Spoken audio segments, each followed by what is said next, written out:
Welcome back to Bookmarked by Grace with Callie. Today's video is going to be a little heavier and very personal. I want to share my thoughts on Redeeming Love by Francine Rivers.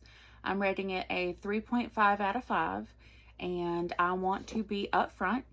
I am reviewing it as a survivor of sexual abuse and sexual assault. If you are not in a place to hear about that today, go take care of yourself and come back when you're ready.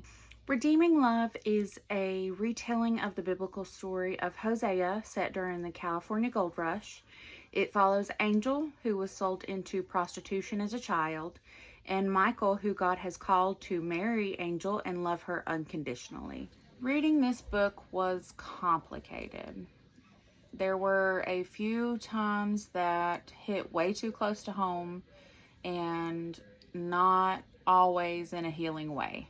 Francine Rivers does not shy away from the trauma that Angel endured, and on one hand, I can appreciate that, but on the other hand, it felt like I was being re-traumatized at times. The details of abuse, the shame, the emotional disconnect, they are portrayed with painful accuracy, which makes it hard at times, and I had to take frequent breaks, and if you are a survivor too, I recommend doing the same.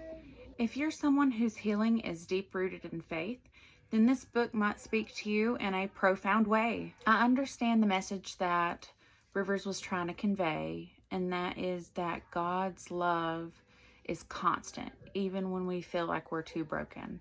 And that hit home for me.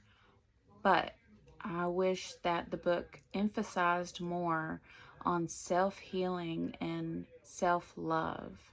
I've got some content warnings that I wrote down, major trigger warnings for sexual abuse, child exploitation, sexual assault, trauma, emotional manipulation, and suicidal ideation. Please take that seriously. This book dives deep into those, and it does not always give you room to breathe. So why 3.5 stars? It's a powerful story. It made me think. It worked some things up in me that I need to process, which is a mark of good fiction. But it also frustrated me. The trauma was heavy. The romance didn't always sit right with me. And I walked away feeling more emotionally drained than healed. If you're a survivor considering reading this, I would say proceed with caution. If it begins to be too painful, put it down. Your healing is more important than finishing reading a book. Thanks for holding space with me today. If you've read Redeeming Love, I'd love to hear about it in the comments. Next week, I will be reviewing, hold on one second, Decipius Treachery, Trilogy Book 1 by Felicity Elaine.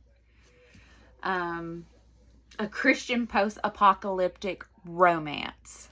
I'm super excited for that. I've already started, and it's been pretty good, but I won't give any spoilers.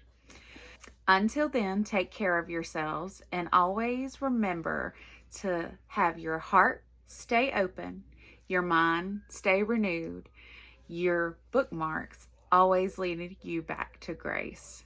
See you next time on Bookmarked by Grace with Callie.